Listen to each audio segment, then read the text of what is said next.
Don't waste your money buying glass when you can use these for free. So for this project, I started with 5 pretty blue beer bottles that somebody had given me. And I've used this on a previous video, so if you've already seen this part, you can fast forward past it. Anyway, I took the beer bottles, I removed the labels, I put a towel over them, and I smashed them up with a hammer. And usually I do it in a wooden box, but the wooden box that I usually use had a bunch of glass in it, and I just didn't want to mess with it, so I chose to do it in a cardboard box.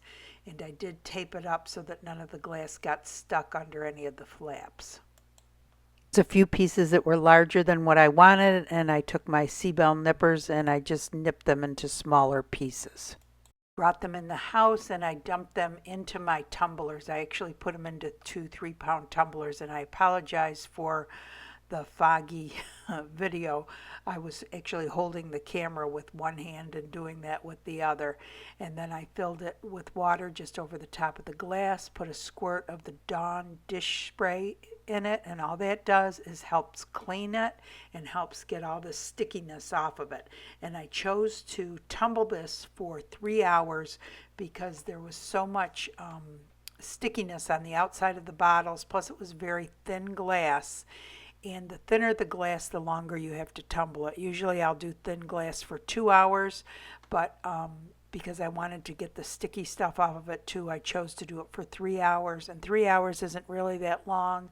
It will not cause the glass to become frosted in 3 hours. It was done. I dumped it out into the colander, rinsed it out in the sink, and then put it onto a towel to dry.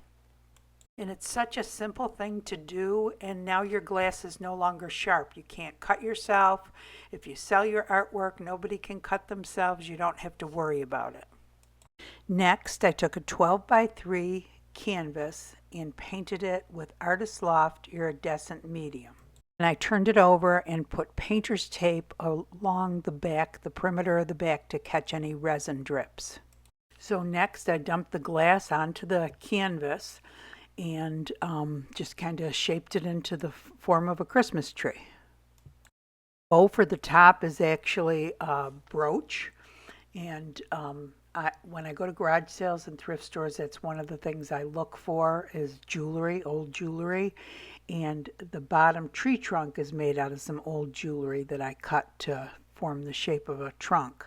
And now I have some silver rhinestone chains that I picked up on Amazon, and I'm just cutting them to fit, to look like, I guess, garland, like you would put on your Christmas tree.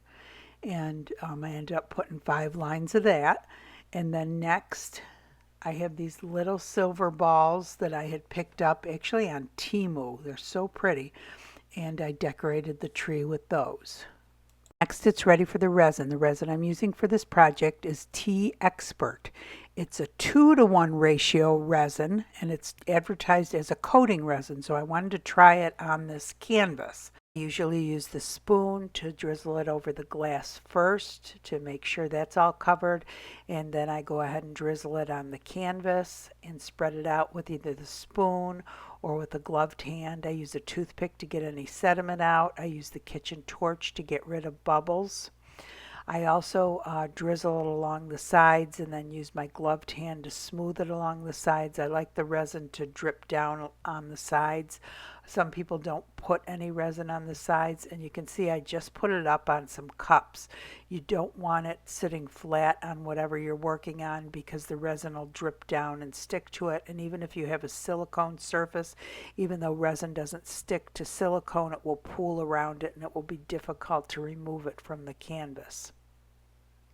It's important that you get down eye level and look at it. Sometimes you can see sediment that you couldn't see by just looking at it from the top.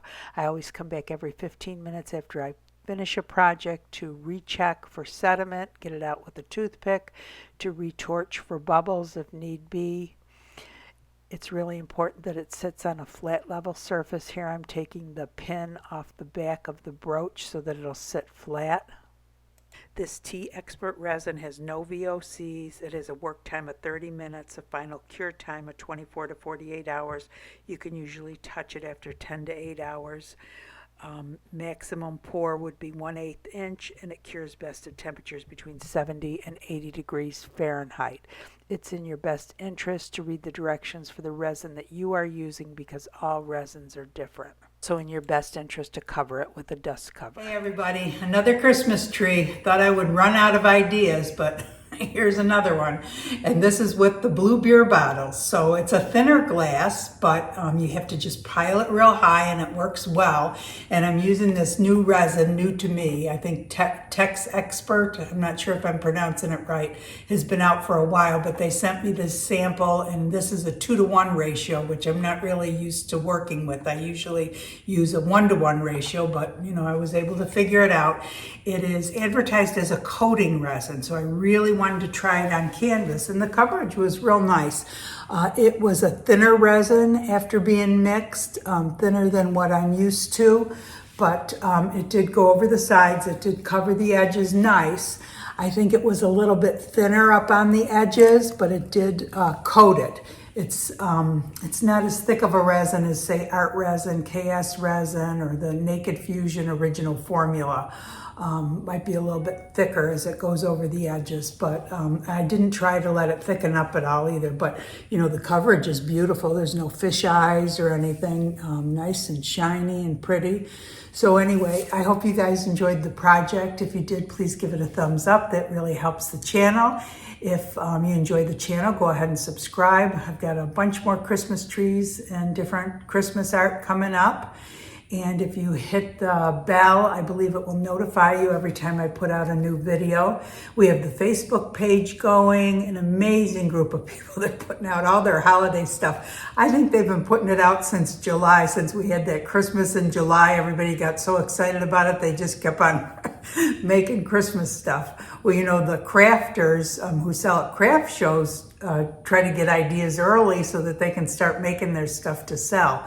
But anyway, come join us there, and I hope you guys all have a great day. Thanks for watching.